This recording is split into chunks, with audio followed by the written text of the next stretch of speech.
The eviction moratorium ends the end of this month subjectively, and we are going to experience an eviction crisis. My name is Troy Funk. I'm a licensed real estate broker in the state of Florida. I'm here as a resource to you. So if I am helpful, hit that like button and hit the subscribe button. Okay, this eviction crisis that we're about to face, like first, let's go backwards and talk about why it happened, why are we in this situation, and how is this going to end? There's a lot of misinformation out there, but let's just put the pieces in the right order and start from the beginning. For about a decade, our real estate market has been going up. We have seen a very healthy real estate market, and there was a lot of speculation that the market is about to crash, that we're going to see things change. And the one thing we did not expect was a pandemic. And the pandemic came and put us in lockdown mode. Now, obviously, in a lockdown mode, the CDC initiated the eviction moratorium, which said you cannot, landlords, you cannot evict tenants during this pandemic. And there was a time period that was going to end, but that had to be a subjective ending date, of course, because you're not sure when this pandemic is going to be over with, right? So this eviction moratorium has been extended, but where are we today with it? Is the end of the month really the last of this? Is this the end of the moratorium? Well, the answer to that is depends on where you live, right? Now, I'm in Florida. At this point, everything looks like full speed ahead. The end of this month, our eviction moratorium is going to end. Now, if you're in California, that's a different answer because they have extended their eviction moratorium. Now, just to put that in perspective, what happened is the CDC had a date of June 30th that the eviction was going to end. The Supreme Court ruled that they did not have the jurisdiction to continue that, and they allowed the date of July 31st, 2021 to be the end of the eviction. Now, again, this is handled on a local basis or where you live. Now, that answer could subjectively be different, but that's what has been determined to be the end of the eviction moratorium. And you want to check with your state. Now, just think about this for a second, how bad this could actually turn out to be, because what has happened in the real estate market for the past year that we have been in lockdown? A lot of us predicted that the real estate market was just going to crash. I mean, it just seemed that all things indicated that we were going to see some very bad things happen as this pandemic progressed and as we got through the pandemic. But actually, we saw things happen a lot differently. I mean, yes, we saw businesses close that will never open again, but the whole world just started to move around, right? And the idea of moving and maybe not going back to work and looking for different places and different environments changed everything. And we've seen a lot of movement in a time that we're in an isolation period. And that has certainly turned the whole world around. And real estate in the last year has been doing nothing but spiking up. And it really doesn't matter where you live. For the most part, even in areas where people are moving out of the area and the population is decreasing, their real estate prices have still been going up. So what does that mean? Well, it means that we're in a housing crisis. We're in an inventory crisis of housing. As people move around, we don't have enough inventory for buyers looking to buy, and we certainly don't have enough inventory for renters looking for property for rent. In fact, an agent in my office had a rental home he put for rent.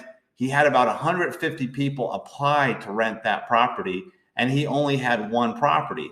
The person he ended up renting with offered him all cash for the next year in rent to secure the property. So he rented it, but that means that the other 149 plus minus people couldn't find a rental or didn't rent that house anyway.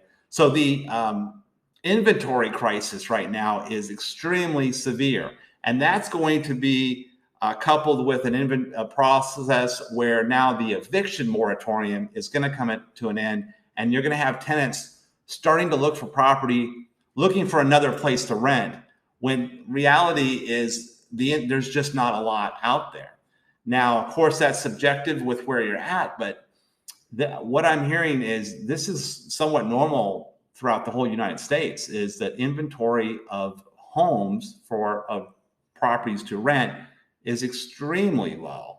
So with a low inventory of rental properties, the price of rentals has also skyrocketed. And depending on where you're at, we're hearing 30, 40% in some cases over the last year, the price of rent has gone up. That's major. Now, this is very problematic because price of anything, whether it's a price of a rental property or a price of a home or that you want to purchase, is always determined by two factors, and that is supply and demand. So obviously we've had the lowest supply of inventory that I have seen in my 35 years, going on 35 years in this business, but the demand is also at an all-time high. So we have a severe imbalance. Now, we have a severe imbalance if you're looking to buy. Now, you're looking to rent, we have the same problem, but we're just about to put a lot of people into the marketplace looking for rentals. Now, when it's already difficult to find rentals. So let's just talk about what will probably take place and what does that look like. Well, there is a misconception that evictions have not been going on for the past year, and that's not true. You can look in public records. When a landlord files for an eviction, in our county anyway, there's two options. You can evict for non-payment of rent, or you can evict for non-compliance. So in some cases, depending on the situation, a landlord has been able to successfully evict tenants based on the situation. Now, that's really where you need to lawyer up and go deep on that. Now, historically, I've handled my evictions myself. I've gone down to the courthouse, I've done that. And I've also then started paying attorneys to do evictions for me. And I'll tell you what, as a landlord, it's a lot easier to just pay the attorney. Costs a little more, but it just takes that off my plate because I'm not directly involved with it.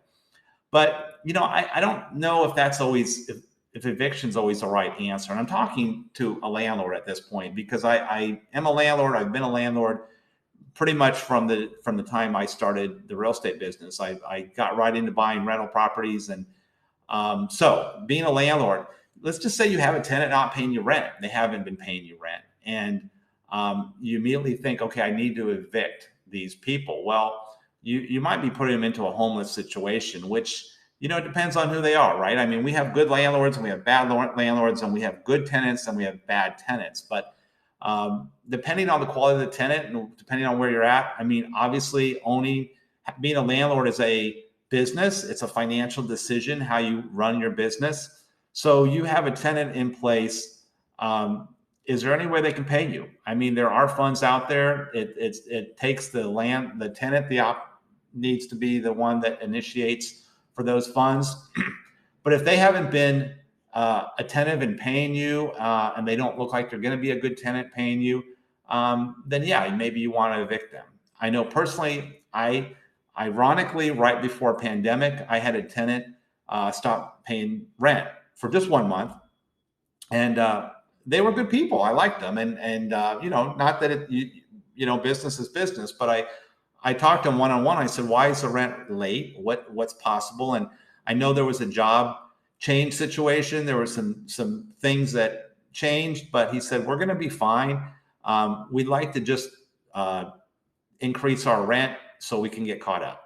And we did that, and they did. They got caught up. And all through the pandemic, they've never missed a payment. They've been a great tenant. So obviously, I'm fortunate. Now, not all tenants are like that, but let's just say if you're a landlord, I guess my first idea is there a way you can negotiate out an agreement with your tenant? And if the answer is no, then look at the option of cash for keys, because here's the reality of the situation. You have so many landlords that are going to start evicting their tenants all at once. What do you think that's going to do to the court system? I mean, look what happened last time when we had a foreclosure crisis. That took 7 years. in some cases still going on to kind of flush that out. You had all these properties at once start to foreclose, and it took a while to kind of clean through the system. Well, I think we're going to have the same problem with the court system. And it might not be as easy as you think as a landlord to evict a tenant. Now, the good news, I guess, maybe for a landlord is, at least in our state, in Florida, it's very easy to evict a tenant. It doesn't take that much time. Compared with some states, it's dependent on the weather and conditions and such, and that's not the case with Florida. So depending on where you're at, it may be easy to evict or it may not be easy to evict.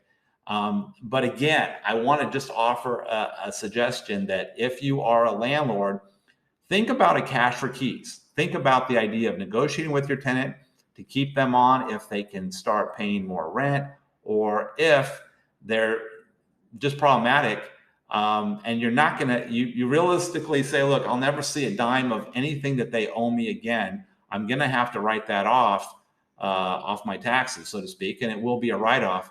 I want to put that property back in circulation, or I just want to sell it. You know, this has been such a nightmare. I want to sell it. If you want to sell your property and you are a landlord, then here's kind of an inside secret.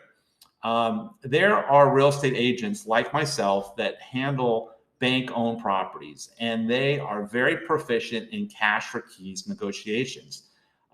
It would be advised that if you're going to sell a property with a tenant in place after you move out and you have not selected a real estate agent, select that agent up front and hire one that has experience in cash for keys negotiations, and give them the listing on that property before it goes on the market.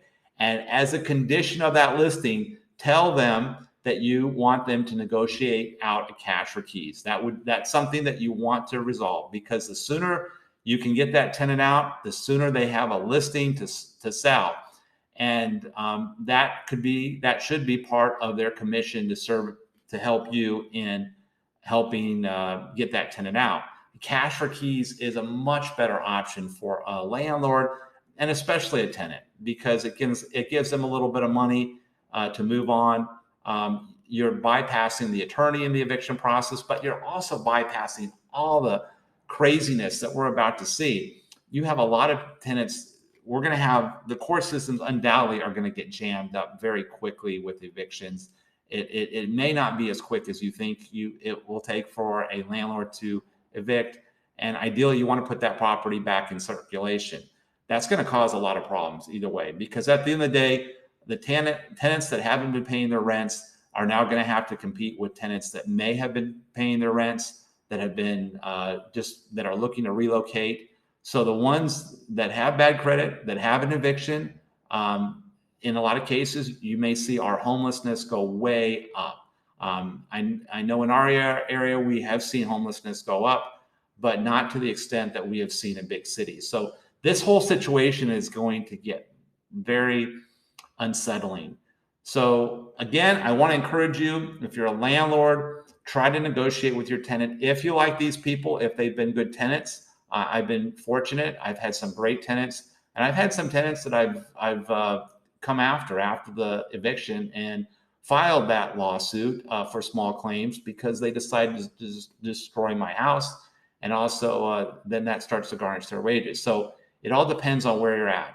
But I hope this video was helpful to you. If it was, hit the like button, certainly hit the subscribe button, and I hope to see you on the next video.